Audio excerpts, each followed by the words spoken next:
Hello मित्रांनो, DMITV एज्युकेशनमध्ये तुमचे मनापासून स्वागत आहे. मित्रांनो, आज आपण भूगोलातील अशा एका पाठाकडे वळणार आहोत जो फक्त पुस्तकात वाचून समजण्यापेक्षा अनुभवण्याचा विषय आहे. तुम्ही कधी विचार केला आहे का की जेव्हा आपण एखाद्या नवीन ठिकाणी जातो तेव्हा तिथल्या निसर्गाचा, लोकांचा आणि राहणीमानाचा अभ्यास कसा करायचा? आजच्या या व्हिडिओमध्ये आपण पाहणार आहोत क्षेत्रभेट. या पाठात आपण केवळ माहिती घेणार नाही आहोत, तर प्रत्यक्ष क्षेत्रभेटीसाठी पूर्वतयारी कशी करायची, सोबत काय काय नेणे आवश्यक आहे आणि तिथली माहिती कशी गोळा करायची याच्या ट्रिक्स आपण पाहणार आहोत. हा व्हिडिओ पाहिल्यानंतर तुम्हाला तुमच्या शाळेच्या सहलीकडे पाहण्याचा दृष्टिकोन पूर्णपणे बदलून जाईल. तर मग वही आणि पेन तयार ठेवा आणि चला माझ्यासोबत एक रंजक क्षेत्रभेट करायला. भूगोल विषयासाठी क्षेत्रभेट ही एक महत्त्वाची अभ्यास पद्धती आहे. क्षेत्रभेटीदरम्यान भौगोलिक घटक व प्रक्रियांचा प्रत्यक्ष अनुभव घेता येतो. भौगोलिक संकल्पना समजून घेता येतात. मानव आणि पर्यावरण यांतील सहसंबंध जाणून घेण्याच्या दृष्टीने भौगोलिक क्षेत्रभेटी उपयुक्त ठरतात. क्षेत्रभेटीचा विषय, ठिकाण व कालावधी यांनुसार क्षेत्रभेटीचे नियोजन करणे आवश्यक असते. एखाद्या कार्यालयात प्रत्यक्ष जाऊन संबंधित कार्यालयाचे कार्य जाणून घेणे हा देखील क्षेत्रभेटीचा मुख्य हेतू असू शकतो. क्षेत्रभेटीमध्ये विविध प्रकारांनी माहिती जमा केली जाते. त्यासाठी प्रश्नावली तयार केली जाते. मिळालेली माहिती संकलित करून अहवाल तयार केला जातो. क्षेत्रभेटीची पूर्वतयारी. क्षेत्रभेटीची पूर्वतयारी करताना प्रश्नावलीचा नमुना, नोंदवही, कॅमेरा, पेन, पेन्सिल इत्यादी वस्तू सोबत असाव्यात. माहिती मिळवण्यासाठी संबंधित कार्यालयाची पूर्वपरवानगी घेऊन मग क्षेत्रभेटीचा दिवस व वेळ निश्चित करावा. क्षेत्रभेटीदरम्यान कुठल्याही वस्तूचे आपल्याकडून नुकसान होणार नाही याची काळजी घ्यावी. या पाठात निवडणूक कार्यालयाला भेट देऊन माहिती जमा करण्यासाठी प्रश्नावलीचा एक नमुना पुढे दिला आहे. या प्रश्नावलीचे वाचन करा. कोणत्याही कार्यालयातून माहिती मिळवण्यासाठी अशा प्रकारच्या प्रश्नावलीचा उपयोग केला जातो. पुढील नमुना प्रश्नांच्या आधारे तुम्ही खालील क्षेत्रभेटींसाठी प्रश्नावली स्वतः तयार करा. उदाहरणार्थ, तलाठी कार्यालय, एखाद्या लघु उद्योगास भेट. प्रश्नावली, तालुका व जिल्हा निवडणूक कार्यालयाला भेट. 1. कार्यालयाचे नाव. 2. या कार्यालयाशी संबंधित प्रमुखाचे पद कोणते आहे? 3. या कार्यालयामार्फत कोणकोणती कामे केली जातात? 4. निवडणूक विभागाचे कार्य कोणाच्या निर्देशानुसार चालते? 5. कार्यालयामार्फत कोणकोणत्या निवडणुका घेतल्या जातात? 6.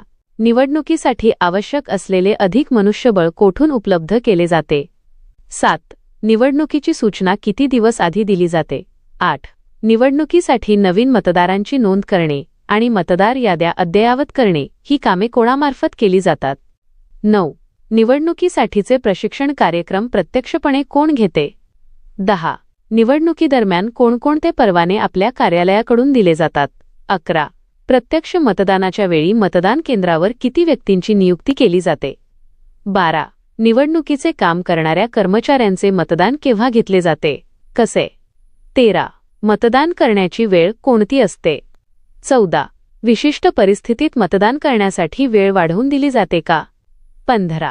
मतदानाची प्रक्रिया पारदर्शक होण्यासाठी काय प्रयत्न करावे लागतात? 16. मतदान यंत्राचे फायदे तोटे सांगा. 17. मतदान यंत्रे कोठून उपलब्ध केली जातात? 18. मतदान यंत्र कधीपासून वापरले जाऊ लागले? 19. मतदान यंत्रामध्ये बिघाड झाल्यास त्वरित काय कारवाई करावी लागते? 20. त्यापूर्वी मतदान कसे घेतले जात होते? 21. आचारसंहिता निवडणुकीपूर्वी किती दिवस आधी व किती दिवस नंतरपर्यंत चालू असते? 22. निवडणुकीच्या कामासाठी आपण कोणकोणत्या विभागांची मदत घेता? 23. पोटनिवडणुका कोणत्या परिस्थितीत घेतल्या जातात? 24. उमेदवारांना समान मते मिळाली असतील तर आपण काय करता? 25. निकालाचा अंतिम निर्णय जनतेपुढे कोण जाहीर करते? 26. पूर्वीच्या निवडणुकांची माहिती कार्यालयाकडून संकलित करून ठेवली जाते का?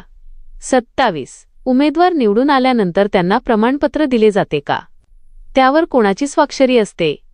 अहवाल लेखन. तुम्ही भेट दिलेल्या कार्यालयाच्या कार्याची माहिती मिळवल्यानंतर अहवाल लेखन करावे लागते.